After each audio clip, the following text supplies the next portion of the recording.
This is Scott Spears, and get ready because you're going to have a great time today. We have a true pioneer in the world of professional women, the great Helen Gurley Brown. Helen, thank you so much for joining us today. I'm thrilled to be here. Thank you. Helen, I want to talk about your childhood to start off with here. What was your childhood like? Well, it doesn't seem to have very much to do with my present life, but to tell you very quickly, when I was 10 years old, we were in Little Rock, Arkansas. That was our home, and my father died, so that sort of changed my life. And then my sister got polio, so she couldn't stand up. Not only could she not walk, she couldn't stand up.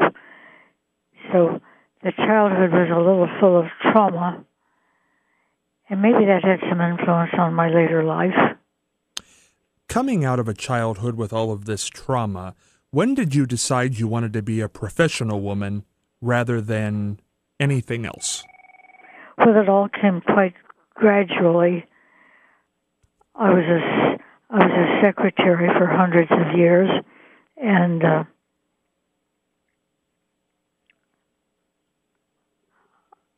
I didn't start working for a magazine until late in my secretarial career. Helen, when did you realize you were a good writer? What makes a good writer? Oh, I'm not sure I'm good enough to tell you that. There must be other people who are more authoritative and more believable. But what makes a good writer is to write things that other people are reading with interest. They like to read what you write. That makes you a good writer, I think. Yeah, I think when it appeals to the mass audience, I think that's one sign of a good writer. Yes, I wish I had said that because that's a very important statement that you just made. Well, Helen Gurley Brown definitely knew how to write to the mass audiences, and you wrote Sex and the Single Girl, and I'm sure people will remember this, in 1962, about how a single girl goes about having an affair. Now, Helen, that had to ruffle some feathers. Why did you write that book? Let me see.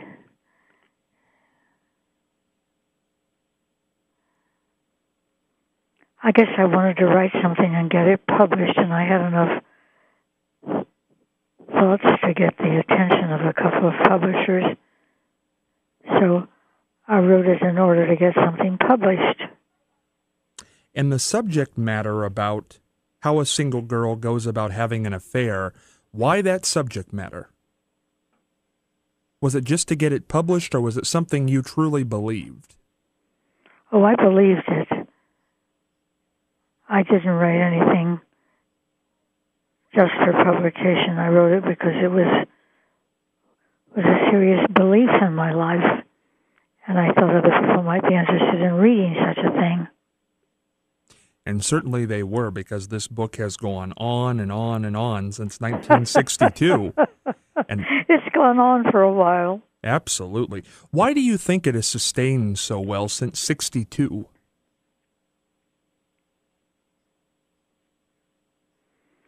Because sexuality is an important part of one's makeup, and for a long, long time, women weren't thought to be sexual. It wasn't something on our agenda, not something in our makeup. So after women started thinking about their sexuality, it just doesn't surprise me that it went on getting more important in their lives. They thought about it more. Well, this is the big thing that happened in your... I think it's the big thing, Helen. In 1965, you became editor-in-chief of Cosmopolitan magazine. How did that happen?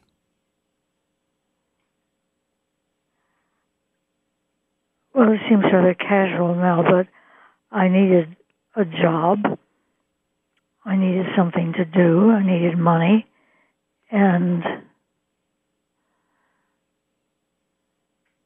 I went to many companies and went to their personnel department and asked for an interview, but that's what I did at Hearst. And I didn't know I could be a magazine editor, but I thought I might write for one. And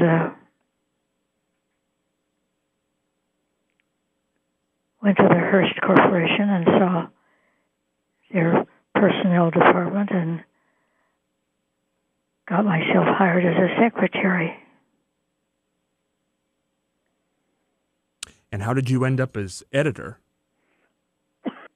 Well, their editor wasn't there anymore, had left or was leaving, and they needed somebody to fill that job, and they talked to me. I think it may even have been their idea, not my idea. Helen, why do you think it was that the idea that women can have love, sex, and money was met with such opposition?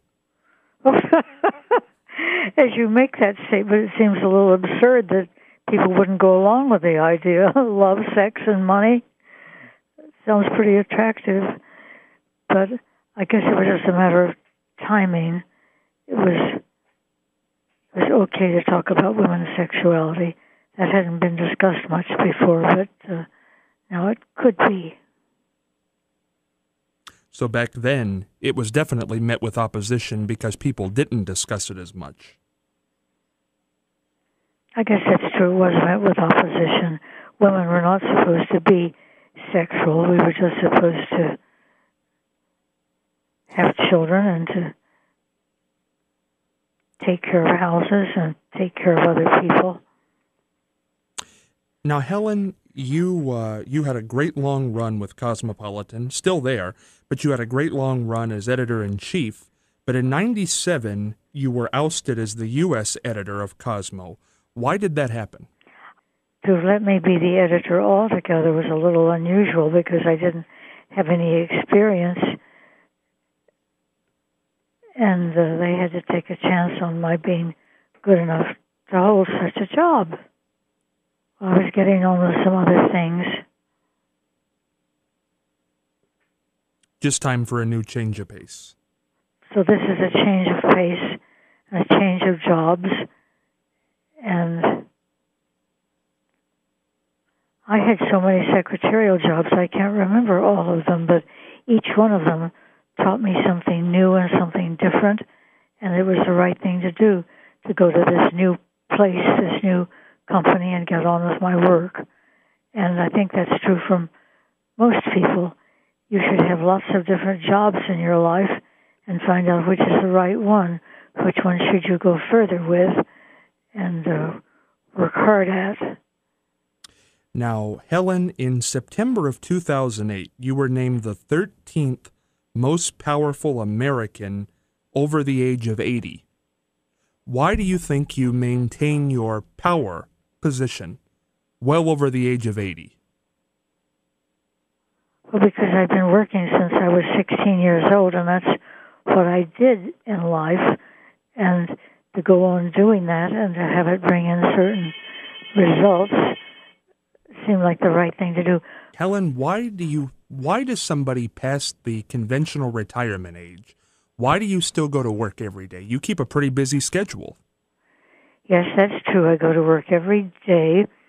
I have a nice office to go to. It looks out over New York City, but also the Hudson River and New Jersey. And I do that because I have found for a long time that having a job to do, having some kind of work, makes life more interesting. So I just keep doing it. Would you ever consider retirement? Well, probably I'll have to. My health will collapse, and I won't be able to come here and work as hard as I do every day. I don't know when that might be, but would I consider it? I think I'll consider it because I have to, because I don't have a choice. Well, hopefully that day doesn't come, because I think Cosmo International needs you. Well, You're my friend. I like to think that they do because I can look at all their magazines, and I do. I can't read their language, but I can tell what the subject of the article is and whether they have enough of one kind or too many of one kind and not enough of the others.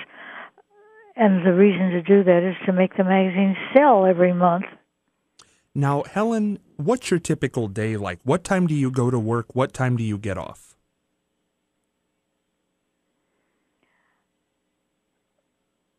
I get to work every day about 10:15 in the morning, and I go home at 6 o'clock at night, and I frequently have lunch at my desk, so I'm in my office all day, and I just go on doing that because it works. And you enjoy it. And I enjoy it. Now, Helen, one thing I did want to talk about, I don't want to talk too much about this because I'm sure it's very tough, but earlier this year, for people who don't know, you had a long, long marriage to David Brown, who was the producer of Jaws and Driving Miss Daisy, a lot of great films, and he passed away at the age of 93 earlier on this year. You'd been married to him since 1959. Right. How have you coped with losing David? I haven't coped too well, as a matter of fact,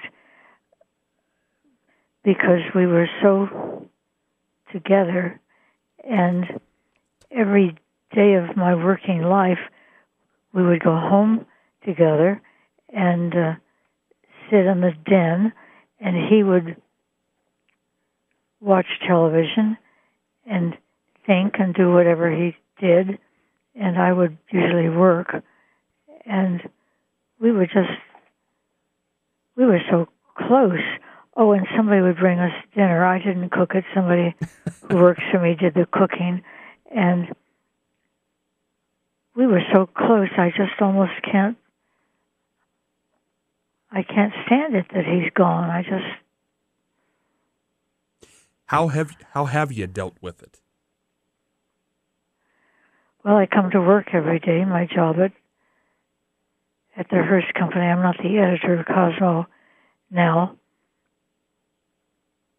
but I come to work every day, and I look over the international editions of Cosmo. There are, how many are there? 60 all over the world, I think, and I can't read their language. I can't even read French, but I can tell by looking at the pictures and the pages and the headlines what the article is about, and I do a critique and send it out to them. So staying busy helps with the passing of David. Yes. Yeah. Yes. Helen, you blazed a trail for women, certainly. I think you blazed a trail in the magazine world, without a doubt. Years from now, because you got a lot of steam left in you, you're still working, it's great. But years from now, what's the epitaph going to read? How are people going to remember Helen Gurley Brown? Oh, probably as, if they remember me at all, it will be as the editor of this magazine, Cosmopolitan, and as a writer of books, because I've written quite a few of them. Do you have a favorite that you've written? I guess the first is because I never knew I could write a book, and I was already in my 40s, and it was Sex and the Single Girl. I guess that's my favorite book. Helen, I thank you so much for joining me today. You're a treasure. There's no other way to put it. You're a treasure in the United States.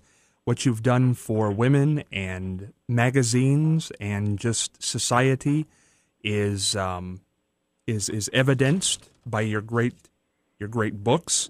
Sex and the Single Girl is still out there today. Cosmo is a strong magazine. Almost owes it all to Helen Gurley Brown, and it's just a joy to talk with you. I've always wanted to have you on the program. May I say that you're a very flattering person to talk to, because you say all these good things. Thank you. Well, Thank you. Thank you. Well, Helen, I want you to come back on with me in the future. Well, I'd love to do that. So when you figure out that it's time for us to do that again, I wish you'd call me. And we'll make it a date for another time. I'd love that. Thank you so much. This has been Scott Spears with the beautiful, talented, smart business lady, Helen Gurley Brown, WMRN 14.